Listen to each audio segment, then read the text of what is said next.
Hey, you amazing friends. I'm with amazing Eli Huang. And Ali, how are you doing today? I'm doing amazing, Ed. Now, Ali, you are an amazing natural health practitioner and fertility expert. You've even done work on me, including my ankle recently, and that was awesome. Yes, I treat all sorts of things, including ankle injuries also. Now, I just want to say, we've been talking a lot about fertility lately, and you've done some amazing work in that area. Tell us all about fertility. I'd love to hear your thoughts on the topic and what's going on in this world. Oh, I just think I love, at the end of the day, I know I've got two kids and you've got two beautiful kids yourself, Ed, but there's nothing better than at the end is to hold that beautiful, happy, loving, smiling baby in your arms.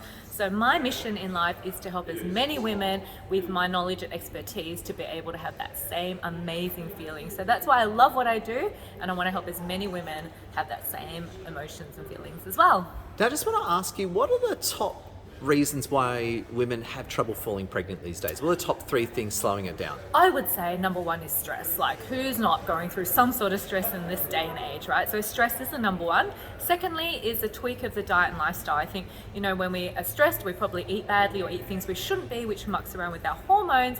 So that's another thing we need to look at, maybe changing diet and lifestyle to assist with the hormones. And three would be hormonal imbalances. So by looking at correcting the food and the stress, we can get our hormones into check, which then allows our body to function more effectively and allow us to fall pregnant quicker. Now, stress is obviously something where we all live in Sydney, and Sydney is anything but a calming place.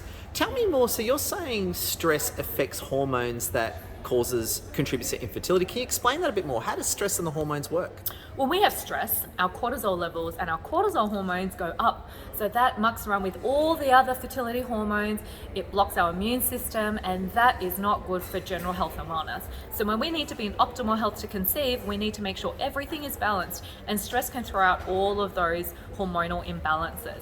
And also when we're stressed, like I said before, we tend to eat the wrong things. We go for that sugar fix, or we drink too much coffee, and that can throw our health out as well. So when we actually de-stress, we're able to eat better and we feel better, and everything is more in balance. So that helps our body be in optimal health.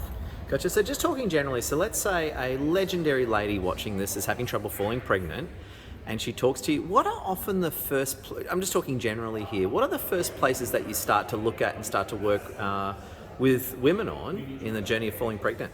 So I believe there are 4 pillars of health for fertility. So we will look at physical health, mental health, emotional health, and spiritual health. So the number one thing we'd start is by cleaning out the diet and looking at what we can do to incorporate foods which are going to help balance our body, balance our health, balance our hormones, to get you on the right track to getting your physical health right. And then from there, we look at mental, emotional, and spiritual health. So we know that everything comes to mind, body, spirit. And so by looking at all of those things that are in harmony, we get our body into balance, which will help us effectively fall pregnant naturally and quicker when all of those things are balanced out.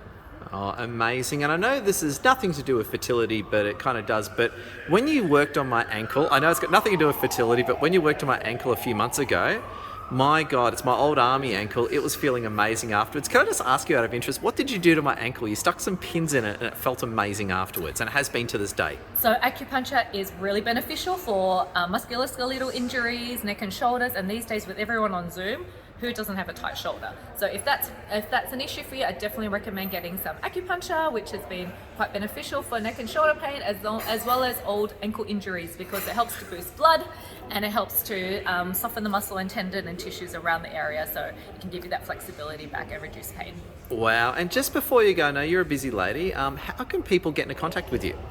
You can connect with me on social media, on LinkedIn. We'll add the links in there. I'm also on TikTok for the first time. Yay. And yes, I've got websites, and you'll find me all over social media. So we'll add the links in the video. Oh, beautiful. And just before we go, I'd just love to get a closing thought from you on what's your advice to wonderful ladies out there to improve their fertility? Closing thoughts. I would say be positive, and you can achieve anything you want. And so, keep that positive mindset and you'll be able to get that baby in the end. So be positive and stay true.